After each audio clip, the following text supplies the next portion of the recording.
कुछ राज ऐसे होते हैं जिसे छिपा पाना मुमकिन ही नहीं, नामुमकिन सा लगता है। ऐसे ही ये कहानी एक पहाड़ की है जिसे लोग बेंगा पहाड़ के नाम से जानते हैं। कहते हैं इस पहाड़ पे आज तक कोई नहीं चढ़ पाया, और जिसने भी चढ़ने की हिम्मत की वो दोबारा वापस नहीं आया और न दोबारा चढ़ने की कोशिश की। आखिर क्या है इस पहाड़ की रहस्य? क्यों इस पे चढ़ने से लोग डरते हैं और जो चढ़ते हैं वो दोबारा चढ़ने के नाम नहीं लेते हैं? आखिर क्या है इसका रहस्य? दोस्तों, आखिर इस पहाड़ पे क्या है? इतना मुश्किल क्या है इस पहाड़ पे जो आज तक लोग चढ़ नहीं पाए हैं? क्या वजह है जो इस पहाड़ पर चढ़ने से लोग डरते हैं? ये सब जानने के लिए मैंने 4 घंटों की लंबी यात्रा करके इस पहाड़ के पास पहुंचा। पहाड़ पे चढ़ने से पहले मैं आप लोगों को कुछ और दिखा दूं कि ये जो नाले दिख रहे हैं, पुल, इसको पहले के राजा महाराजाओं ने पानी बहाने के लिए यूज करते होंगे। इसमें आप लोगों के 2 रास्ते दिखेंगे, 2 नाले दिखेंगे। दोनों नाला से पानी होते हुए दोनों अलग अलग जगहों पे जाता होगा, जिसे आप लोग रूबरू देख सकते हो। ये जगह बिहार के बोधिया से 50 किलोमीटर की दूरी पर स्थित है।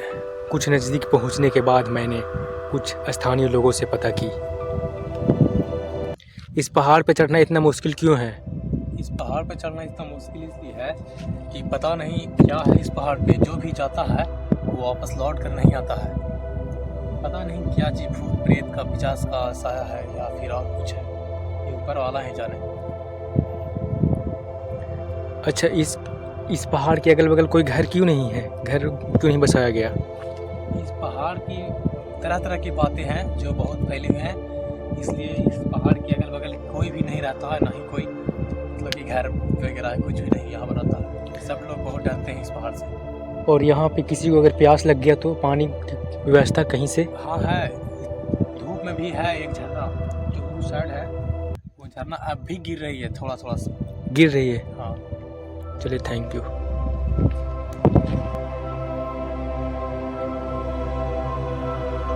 मेरे दिमाग में बस यही सोच आते जा रहा था बार बार कि आखिर क्या वजह रही होगी जो इस पहाड़ को खौफनाक के नाम दे दिया गया है।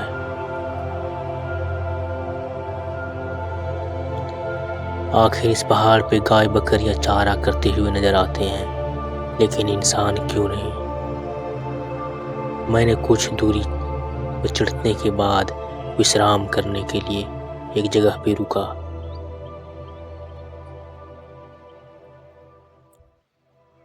इस पहाड़ पर चढ़ने के लिए मुझे शॉर्ट तरीका ढूंढना पड़ेगा ताकि मैं जल्द से जल्द वहाँ पे पहुँचकर इसका राज पता कर सकूँ। थोड़ी देर मैंने विश्राम करने के बाद यहाँ पर फिर से चलना स्टार्ट किया।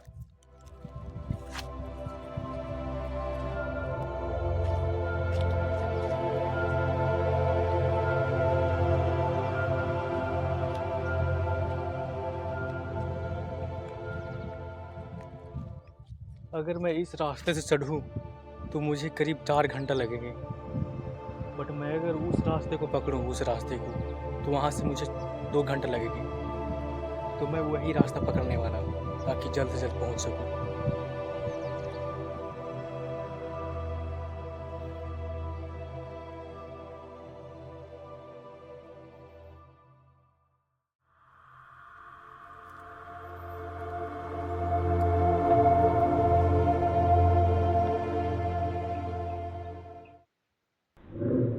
अभी लगभग मैंने 50 फीट की ऊंचाई पे पहुंच चुका हूं और आगे अभी बहुत दूरियां बाकी है।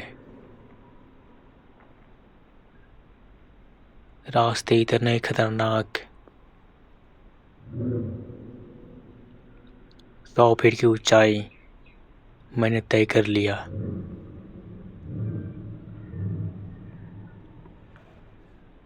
कभी कभी ऐसे रास्तों से मुझे गुजरना पड़ता था जिसकी कभी मैंने उम्मीद भी नहीं की थी।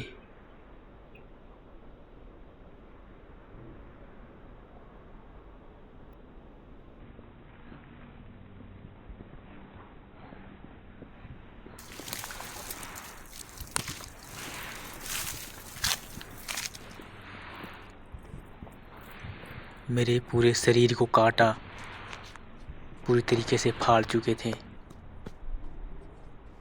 और मेरा शरीर पे छोटे छोटे कांटाओं ने चुभ कर हल्का सा ब्लड निकाल दिया था। फिर भी मैंने सबको इग्नोर करते हुए आगे बढ़ता गया, ये उम्मीद लेकर कि शायद कुछ मिले जिसको मैं कैमरा में रिकॉर्ड कर सकूं और आप सबके सामने इस पहाड़ का रहस्य बता सकूं। कभी अच्छे रास्ते मिलते थे तो कभी खराब।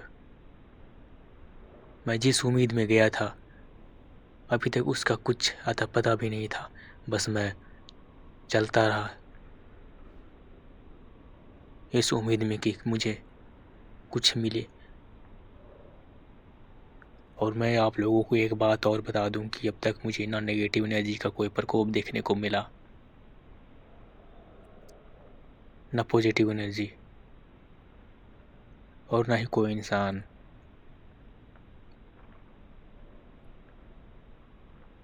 धीरे धीरे मेरा हालत इतने खराब होते जा रहे थे मानो जैसे मैंने ये कदम ही गलत उठा लिया।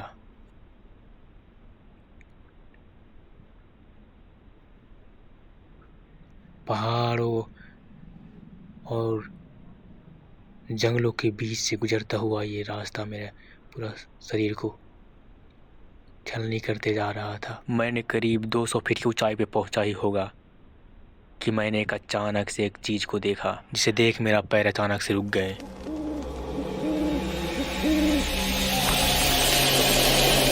मैंने देखा कि बहुत सारे मधुमक्खी आकाश में उड़ रहे थे और कुछ मधुमक्खियों के ग्रुप मेरे तरफ बढ़ रहे थे। मैंने अपना कदम पीछे की ओर लिया। फिर मुझे समझ में आया कि लोग क्या सोचते हैं और क्या बताते हैं। शायद इसी वजह से इस पहाड़ को ये नाम दिया गया। आज मुझे पता चला कि इस पे ना कोई नेगेटिव एनर्जी है, ना कोई पॉजिटिव एनर्जी, ना किसी भूत का साया, ना किसी और चीज़ का साया।